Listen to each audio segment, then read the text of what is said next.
Hello दोस्तों, आज इस वीडियो में मैं बात करूंगा सेक्शन 44 एडी की।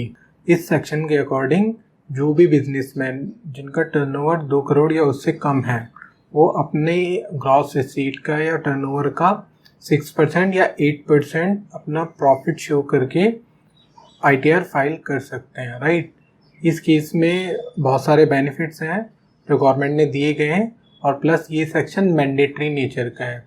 इट मीन्स किसी का भी अगर 2 करोड़ या उससे कम टर्नओवर है उसको एटलीस्ट 6% या 8% अपने टर्नओवर का टैक्सेबल इनकम दिखानी है। ठीक है, इस सेक्शन को मैंने डिटेल में डिस्कस किया है कि ये किस पे एप्लीकेबल होगा, टर्नओवर की लिमिट क्या है, कितना हमें इनकम दिखाना है, क्या बेनिफिट्स हैं, क्या लॉस है। देखिए, अगर मैं एलिजिबल एसएससी की बात करूं, एलिजिबल एसएससी मतलब कि कौन लोग इस सेक्शन का बेनिफिट ले सकते हैं। राइट, इस सेक्शन का बेनिफिट बेसिकली 3 लोग ही ले सकते हैं।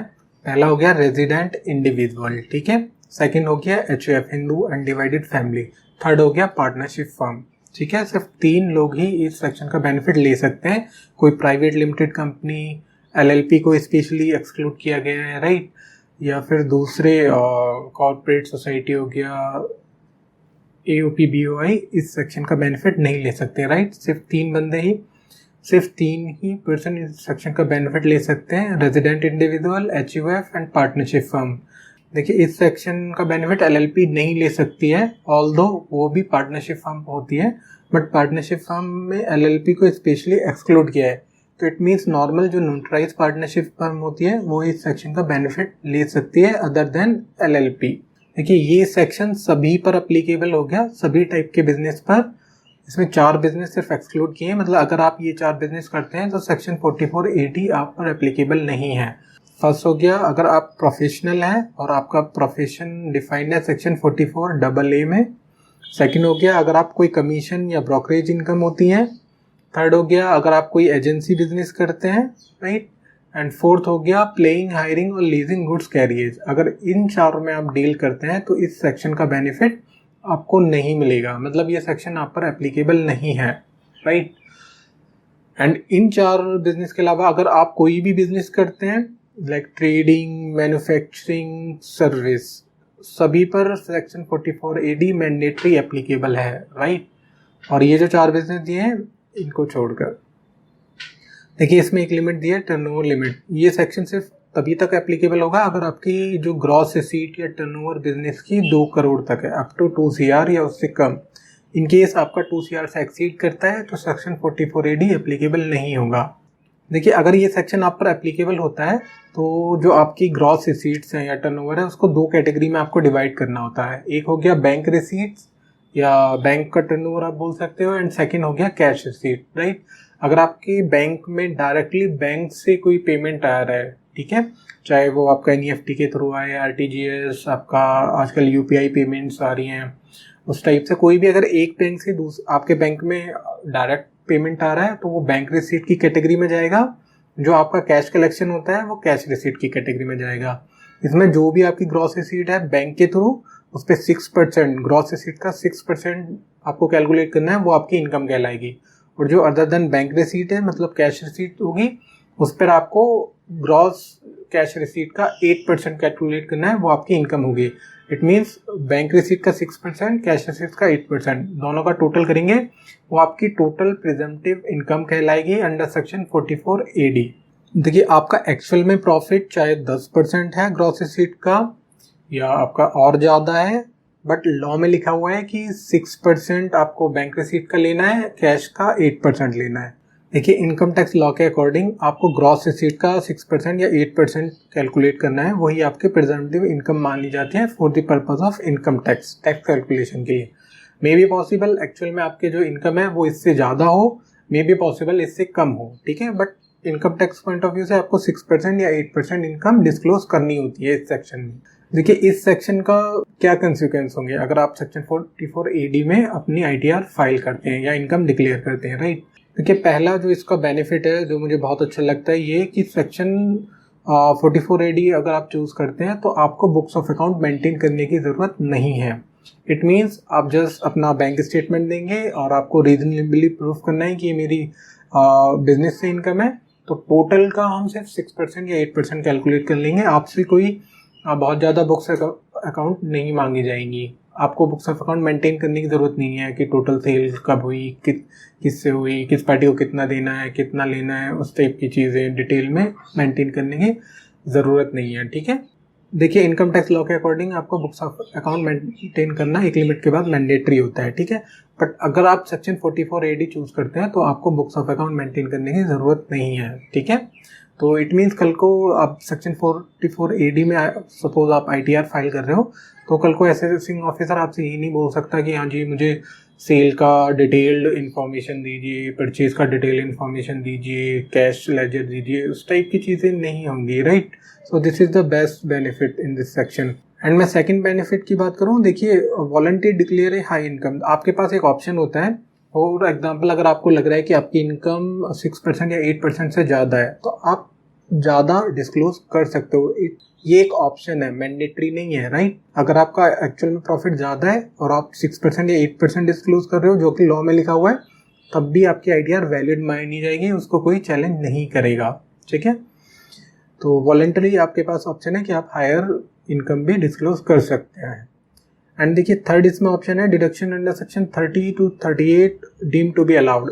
देखिए इनकम टैक्स में लिखा हुआ है आपको बिजनेस रिलेटेड बहुत सारी डिडक्शन मिलती है। राइट, कि आपके जो भी बिजनेस से एक्सपेंसेस हैं, आप सेल करते हैं, परचेज करते हैं, आप इंटरेस्ट पे करते हैं लोन पर जो आपने बिजनेस लोन लिया है, आप एम्प्लॉय की सैलरी पे करते हैं, उस टाइप के मतलब एक्सपेंसेस बहुत सारे खर्चे होते हैं।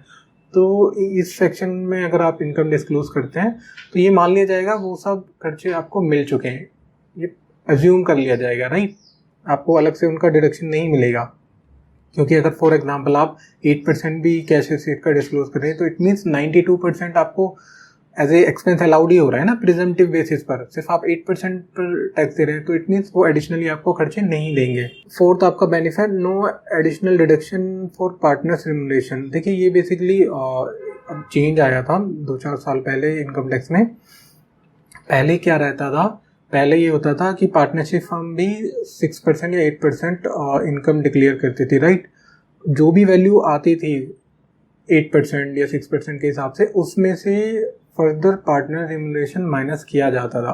तो जो नेट ऑफ वैल्यू आती थी उस पर इनकम टैक्स की कैलकुलेशन की जाती थी। बट अभी गवर्नमेंट ने अमेंडमेंट करके इसको बोल दिया है कि जो भी आप 6% या 8% ले रहे हैं उसमें पार्टनर का रिम्यूनरेशन माइनस नहीं होगा। ठीक है, एंड फिफ्थ इसमें पॉइंट है, देखिए डिसअलाउंस अंडर सेक्शन 40, 48, 43B ये एप्लीकेबल नहीं होगी अगर आप 44 AD में इनकम टैक्स फाइल कर रहे हैं। तो देखिए 40, 48 एंड 43B, 40A बोलता है बेसिकली अगर आप TDS की एप्लीकेबिलिटी के रिगार्डिंग कि अगर आपने TDS नहीं काटा तो आपको डिसअलाउंस हो जाएगा। सेक्शन 40A बात करते हैं पेमेंट टू रिलेटिव, या आप कैश में 10,000 से ज़्यादा पेमेंट करते हैं तो आपको पेनल्टी लग जाएगी, डिसअलाउ हो जाएगा। सेक्शन 43B बात करता है कि अगर आपको कुछ पेमेंट्स हैं वो एक्चुअल जब आप पेमेंट करोगे तभी हम इसका डिडक्शन अलाउ करेंगे। तो ये सेक्शन भी आप पर एप्लीकेबल नहीं होते हैं। इट मीन्स ये भी बहुत बड़ा रिलीफ है स्मॉल टैक्स पेयर के लिए। जैसे कि आप कैश में भी पेमेंट कर सकते हो पार्टीज़ को तो आपका कोई डिसअलाउंस नहीं होगा। But in normal case other than 44 AD आप ITR फाइल करते हैं तो 10,000 से ज़्यादा अगर कैश पेमेंट किसी को किया हुआ है तो उतना अमाउंट आपको उतने अमाउंट पे आपका टैक्स लगता है। ठीक है, वो डिसअलाउ हो जाता है। तो ये भी बहुत बड़ा रिलीफ है इस सेक्शन का। एंड सिक्स्थ अपना पॉइंट है, देखिए अगर आपकी total income tax payable in year 10,000 exceed करता है तो आपको एडवांस टैक्स जमा कराना होता है। राइट, और एडवांस टैक्स बेसिकली क्वार्टरली जमा कराना होता है। बट अगर कोई 44 AD में अपनी इनकम डिक्लेयर कर रहे हैं तो उनको एडवांस टैक्स सिर्फ 15 मार्च तक डिपॉजिट करना है। वो कभी भी कर सकते हैं बाई 15 मार्च, ऐसे नहीं कि हर क्वार्टर में ही करना है, कोई बाउंडेशन नहीं है। बाई 15 मार्च आपको एडवांस टैक्स देना है। राइट, ये भी एक बड़ा रिलीफ है।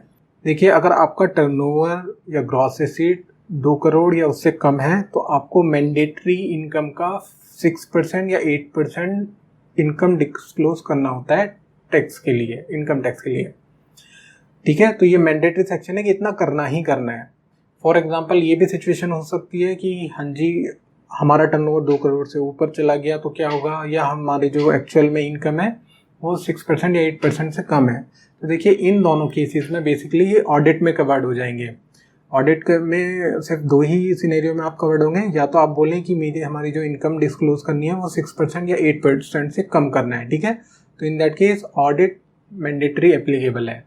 सेकंड आपका हो सकता है ऑप्शन कि टर्नओवर अगर आपका 2 करोड़ एक्सीड कर जाता है तो उस केस में भी आपको ऑडिट कराना ही है, ये मैंडेटरी है, ठीक है। तो इनकम अगर आप लोअर डिक्लेयर करते हैं तब भी ऑडिट कराना है, इनकम लोअर डिक्लेयर नहीं करते और आपका टर्नओवर 2 करोड़ एक्सीड कर रहा है तो भी आपको ऑडिट कराना है, चाहे आप अपना प्रॉफिट 6% या उससे ज़्यादा रखें तब भी कराना है, ठीक है। तो ऑडिट में बेसिकली क्या होता है, ऑडिट में आपको बुक्स ऑफ अकाउंट मेंटेन करना होता है कि पूरा जो भी एक एक ट्रांजेक्शन आपको रिकॉर्ड करना होता है, राइट, कि कहाँ से पेमेंट आ रहा है, कहाँ जा रहा है, सेल, परचेज, एक्सपेंस, इनकम, सारी डिटेल एक्सरसाइज है, ठीक है। तो ये 2 एक केसेस हो गए ऑडिट के। देखिए एक एडिशनल कंडीशन भी ऑडिट की होती है, थर्ड केस बन जाएगा। अगर फॉर एग्जांपल आप 44 AD में ITR फाइल कर रहे थे, राइट, किसी साल आपने बोला कि हम 44 AD में फाइल नहीं करेंगे, तो इट मीन्स बाय डिफॉल्ट आपका ऑडिट में केस चला जाएगा, राइट। इन केस आपने किसी ईयर ऑडिट करा लिया, राइट, तो ये मैंडेटरी है आपकी नेक्स्ट 5 ईयर तक आपको मैंडेटरी ऑडिट कराना पड़ेगा, चाहे आपके टर्नओवर 2 करोड़ से कम है, चाहे आप 6% या 8% अपना इनकम डिक्लेयर कर रहे हैं, डजंट मैटर, फिर आपको ऑडिट कराना ही कराना है, ठीक है। नेक्स्ट 5 ईयर तक ये मैंडेटरी होता है without any if and but, ठीक है। अगर आपने एक बार ऑडिट करा लिया तो नेक्स्ट 5 ईयर्स तक आपको ऑडिट कराना ही कराना है। सो अगर आप 44 AD में ITR फाइल कर रहे हैं अपनी एंड आपको किसी साल लगता है कि आपको इनकम 6% 8% से कम डिक्लेयर करना है या ऑडिट होगा, तो आप ये भी माइंड में रखें कि नेक्स्ट 5 ईयर भी ऑडिट मैंडेटरी कराना पड़ेगा। देखिए इस सेक्शन को अगर मैं समराइज करूँ, अगर आपकी ग्रॉस रिसीट है, ठीक है, 2 करोड़ या उससे कम है एंड आप इंडिविजुअल HUF या पार्टनरशिप फर्म है, तो आपको मैंडेटरी अपनी ग्रॉस रिसीट या टर्नओवर का 6% या 8% इनकम डिक्लेयर करनी होती है। और ये जो बेसिकली आप इनकम डिक्लेयर करते हैं 6% या 8%, ये प्रिजम्पटिव होती है कि मान लिया जाता है कि इतनी ही आपकी इनकम है, चाहे एक्चुअल में कम हो या एक्चुअल में ज़्यादा हो, ठीक है, डजंट मैटर। आई होप ये आपको समझ आया होगा। Thank you for watching this video.